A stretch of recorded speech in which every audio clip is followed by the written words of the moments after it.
Panamá celebrando 10 de noviembre, grito de la independencia, señores, de Panamá, de España. Y como ustedes lo saben, para saber de nuestra cultura necesitamos un especialista, un historiador. Y está con nosotros el profesor Rommel Escarriola por acá. Buenos días. Buenos días. ¿Cómo está usted, mi señor? No tan bien como ustedes. Encantado de Yo estar lo con veo muy ustedes. bien, ¿ah? Cuando ustedes están conmigo, ustedes se me pega la vibra vibra. positiva. Positiva. Qué bueno tenerlo por acá. Cuénteme, mi señor, entonces, ¿cómo se inicia este acto del grito de independencia de Panamá de España? Bueno, el grito de independencia de Panamá en España se da en la Villa de los Santos, el 10 de noviembre. Y se produce porque las tropas españolas que se encontraban en el área del interior se trasladan a la ciudad y de ahí a Sudamérica. Hay un asalto al cuartel, a un pequeño cuartel prácticamente desguarnecido del pie de fuerza militar. De ahí ellos llevan a cabo un cabildo abierto, es decir, el cabildo era es una institución político-administrativa traída de España, donde los representantes del pueblo se reúnen para tomar decisiones. Pero en este caso el cabildo es un cabildo abierto donde toda la población que está en el área de Los Santos se reúne y declaran entonces la independencia. El acta de independencia de la Villa de los Santos dice: nos unimos a Nueva Granada o a Colombia para vivir bajo un régimen republicano, un régimen republicano. En ese acta también los santeños hacen un llamado a Natá, a Veraguas, para que se unan al movimiento de independencia, porque la provincia de Veraguas era reticente al movimiento de independencia porque existía lo que era el gran latifundio o los dueños de tierra. De ahí, de ese momento, se mandan 2 comisionados a Los Santos para convencer a los santeños de que dejen el movimiento de independencia. Estos comisionados pertenecían al gobierno colonial español, supongo. Sí, pero también eran enviados por José de Fábrega, que era panameño, miembro del latifundio veragüense, pero que en ese momento estaba en contra de la independencia, y José de Fábrega manda a 2 representantes para convencerlo y los santeños le dicen no. No. Primero muertos que entregar la revolución de Los Santos. Y ya hemos tomado la decisión. Imagínense, un pueblo pequeño, sin armas, pero que tiene en sí el sentido de la identidad y de proteger lo que es de ellos. En Panamá, el 28 de noviembre, vamos a hacer una relación. Primero es el 10, después el 28 de noviembre. El 28 de noviembre también se declara la independencia y también se reúnen, igual que en Los Santos, se reúnen en el cabildo abierto en la Plaza Catedral, al lado de lo que hoy se encuentra la Catedral de San Felipe. Ellos se reúnen ahí y también redactan un acta de independencia. El acta de independencia es el documento, podríamos decir, legal, que es el que oficializa la independencia y la ruptura con la tropa española o con las tropas realistas. ¿Cómo se sucede esto en la ciudad de Panamá? Ya la tropa española había perdido ese ánimo de poder luchar, porque Bolívar en Sudamérica, O'Higgins y San Martín había estado derrotando al ejército realista español, y le hacen entonces la siguiente propuesta: vamos a hacer la independencia, y le dicen a los soldados, a la tropa, pero el encargado de la tropa era José de Fábrega, que era panameño. Opa, ok. Y estaba en contra de la independencia. Estaba en contra de la independencia el 10 de noviembre. Y era el que dirigía. Y era el que dirigía la tropa. Pero el 28 se cambió. Se les volteó, como Se que le dice. volteó. Porque era obvio lo que le iba a pasar. Y él entonces recogen un dinero y le pagan a la tropa española. Si tú desertabas, te pagaban. Si tú entregabas tu fusil o tu mosquete, te entregaban. Y así la tropa española se fue diluyendo del área de la ciudad de Panamá, y decidieron entonces, era un acuerdo: Si estabas de acuerdo con la independencia, te podías quedar en la ciudad de Panamá. Si desertabas de la tropa, tenías dos opciones. O te quedabas en la ciudad de Panamá o te podías ir para España. Okay. Esas eran las dos opciones que se le dieron y algunos se fueron y otros se quedaron aquí. José de Fábrega, siendo veragüense, se quedó aquí en Panamá.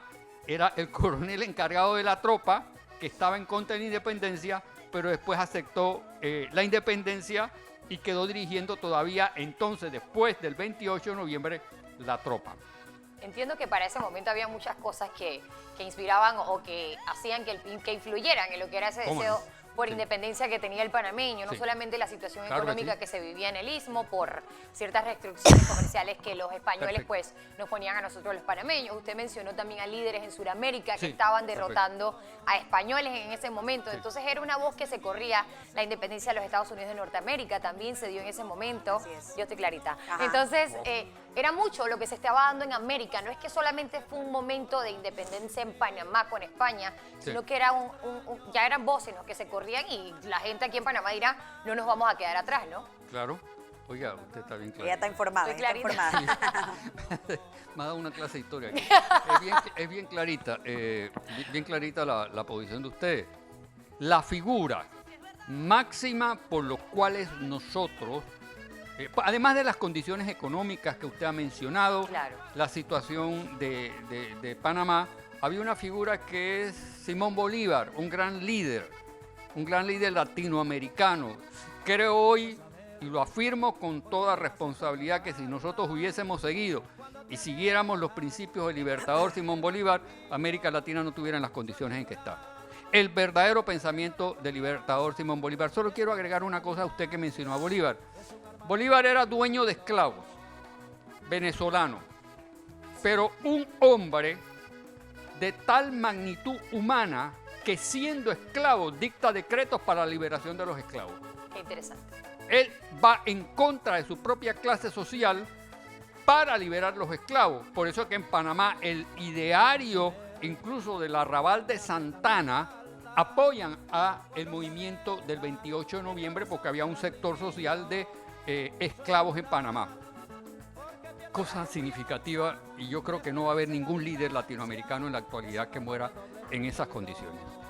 Bolívar, dueño de esclavos, liberta, dicta constituciones, recorre los países, Colombia, Perú, Bolivia, increíble.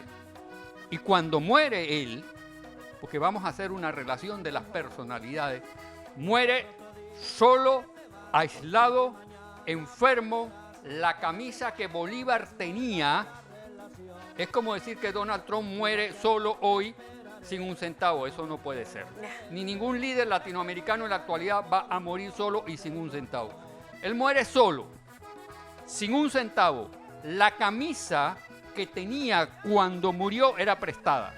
¿En serio? La cama donde murió Bolívar, atendido por su médico, era prestada. ¿Y qué llevó a Simón Bolívar a esas condiciones luego de representar tanto para Latinoamérica? Esa es una pregunta muy interesante. ¿Por qué? Porque cuando Bolívar lleva a cabo la liberación de los pueblos latinoamericanos, Colombia, Ecuador, Perú, Bolivia, empiezan a surgir los líderes o los dirigentes de cada país, y cada país entonces piensa que ellos son los que pueden dirigir sus regiones o sus naciones, podríamos decir así, aunque el concurso, sí, podían llevar las riendas. Y Bolívar entonces dicta una constitución, que es la constitución boliviana, donde hay un centralismo del poder, porque Bolívar consideraba que ese centralismo era el que iba a garantizar la unidad. Creo fielmente en Bolívar. Claro. Si nosotros siguiéramos hoy la línea de la Liga de unir a todos los pueblos latinoamericanos, no tuviésemos las divisiones que tenemos, no tuviésemos lo que está sucediendo en Ecuador, lo que está sucediendo en las diferentes regiones, en Nicaragua, en Centroamérica. Creo que el ideario de Bolívar todavía es válido. Interesante, pues, esta comunicación que usted nos hace. Cuéntenos un poquito, entonces, luego, volviendo a los hechos suscitados en Panamá, que obviamente fueron inspirados bastante por libertadores como el señor Simón Bolívar. Sí. Volvemos al 10 de noviembre en Panamá, se empezó el grito de independencia en la Villa de los Santos, luego se dieron varios gritos de independencia Sí. alrededor de nuestro país. Cuénteme sobre ese movimiento. Sí, me vuelve a sorprender la muchacha. La presentadora. Sí, es cierto, hubo varios movimientos de independencia. Quiero aclarar que Mariano Arosemena, quien dirige el movimiento del 28 de noviembre, no estaba de acuerdo con los santeños. No, él no estaba de acuerdo que los santeños llevaran a cabo su movimiento de independencia. Él tiene una obra donde lo plasma claramente. Él habla del 10 de noviembre como un movimiento irregular y deficiente. ¿Por qué? Porque eran dos clases sociales totalmente distintas. Los comerciantes de la zona de tránsito, los que estaban vinculados al comercio exterior, y los campesinos y los pequeños propietarios que obviamente no tenían esa relación con el comercio exterior. Era una lucha de poder, ¿no? Entonces, los comerciantes de la zona de tránsito logran posteriormente entonces controlar el movimiento y obviamente los santeños se tienen que aceptar el movimiento de independencia, y un movimiento que se da en 1821 y 9 años aproximadamente después, 9 años, 1830, las promesas que había llevado a cabo Colombia, incluso no habían cumplido con las dos, podemos decir que con las dos actas de independencia, porque las actas de independencia es la proclama, es lo que te dice qué es lo que vamos a hacer, es el elemento, y después el desarrollo de esas actas, que Colombia no cumple. Entonces, al no cumplir Colombia, surge un personaje que se llamó José Domingo Espinar. José Domingo Espinar es una persona olvidada por la historia, no por la historia, no, por los historiadores. La historia nunca olvida, lo que olvidan son los historiadores que no quieren escribir y no quieren decir la verdad como son. Pero ¿por qué? ¿Por qué? Porque José era Domingo Espinar. mulato. Ah, José Domingo Espinar era José mulato. Domingo Espinar era mulato. Y otra vez hay una lucha del poder en el 30 entre José Domingo Espinar, que era del Arrabal de Santana. Hay una cosa interesante. José Domingo Espinar era mulato, pero era médico. Mire la brillantez de este hombre. Era médico. Además de ser médico, era ingeniero. Además de ser ingeniero, era el secretario privado, fue el secretario privado del libertador Simón Bolívar. La tesis que él sustentó en Quito, Ecuador, ¿Qué decía? la sustentó y la escribió en latín. Ah, Sí, en latín. monstruo. Era cualquiera. Imagínense escribir una tesis ahora con los muchachos estos de la universidad que andan pasando español, problemas. Profesor, no y ven- empiece. Y ven que lo que hacen y los profesores les rayan y tachan y ponen y quitan, no, esto no va, esto no sé Sí, qué. Dios. Y después buscan una persona que le haga que le asesore en la tesis. Él hace una tesis. Él hace una En tesis latín. en latín. O sea, el conocimiento de José Domingo Espinar. Yo creo que por eso en Panamá hay que creer en las figuras y en las personalidades Así es. autóctonas de Panamá. Hay que creer en don Segundo de Villarreal, que es el que firma el acta de independencia. José Higinio Durán, que era representante de la iglesia, también firma el acta de independencia de 1821. Usted da miedo, usted Sí. echa el cuento como si usted lo conocía. Como ¿Se si sabe lo- el nombre, casi. apellido? No, yo ¿Verdad? estuve hablando Dije anoche casi. con él.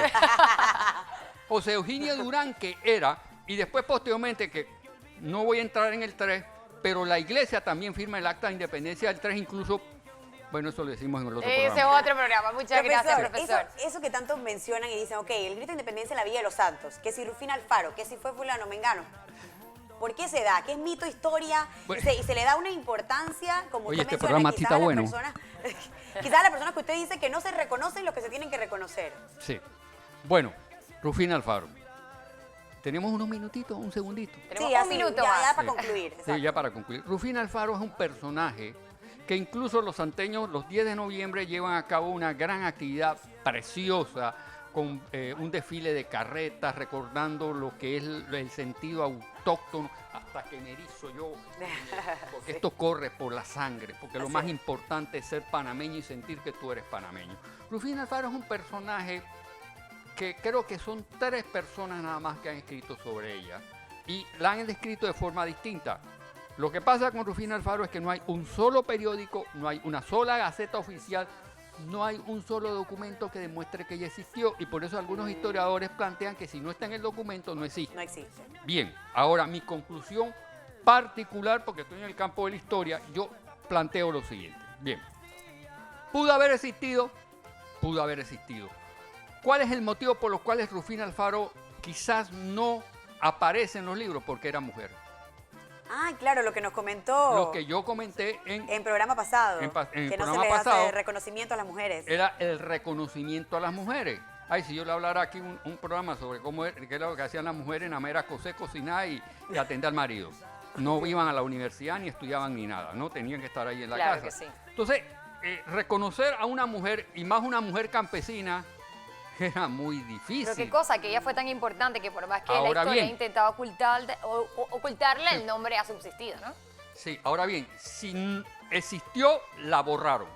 Y si no existió, mi posición particular, mi posición particular como historiador, es que todo elemento, toda persona, todo hecho que ayude a consolidar la nacionalidad panameña, que sea positivo, y es positivo porque los santeños sienten eso el 10 de noviembre en Los Santos y en Chorrera también que hay desfiles. Entonces para mí, Rufina Alfaro, aunque yo diga que no existió, existió. Porque es un símbolo que representa la nacionalidad, la lucha. Es preferible, como el caso ahora reciente de Pedraria, que iban a poner una moneda representando a Pedrarias, cuando Pedrarias esclavizó a los indios aquí y se fue a Nicaragua, le cortó la cabeza Oye, ay, a Dios Balboa. Ah, sí, no, es que le había dado a la hija de él a Balboa como esposa. Y Pedraria terminó cortándole la cabeza a su yerno. Después se fue para Nicaragua y ahí le cortaron la cabeza en Nicaragua. Cuando después agarran a María, su hija, que no se casó con Balboa, se casa con Contreras, tiene 2 nietos, Hernando Contreras tiene 2 nietos que asaltan en Nicaragua, matan al obispo, vienen a Panamá en 1550 y terminan agarrando al obispo, le ponen una soga en el cuello y lo mandan a la picota. Profesor, definitivamente que necesitamos más tiempo con usted. Muchas gracias, profesor, por estar con Y nosotros eso esta es lo mañana. que querían poner en la moneda. Pero a Rufina Alfaro no. A José Domingo de Villarreal tampoco. Claro, le entendemos. Gracias, profesor, por estar con nosotros. De verdad que él da miedo, ¿eh? Te cuenta el cuento como si él hubiese estado ahí. Me ¿Dónde yo hablé encanta, con me ellos encanta. anoche? ¡Qué peligro! Gracias por estar con nosotros. Gracias, Historiador Rommel Escarriola esta mañana, hablando un poco, señores, sobre los hechos suscitados en 1821, celebrando hoy 10 de noviembre, celebrando hoy, 10 de noviembre, la independencia de Panamá de España, el grito de independencia de la Villa de los Santos.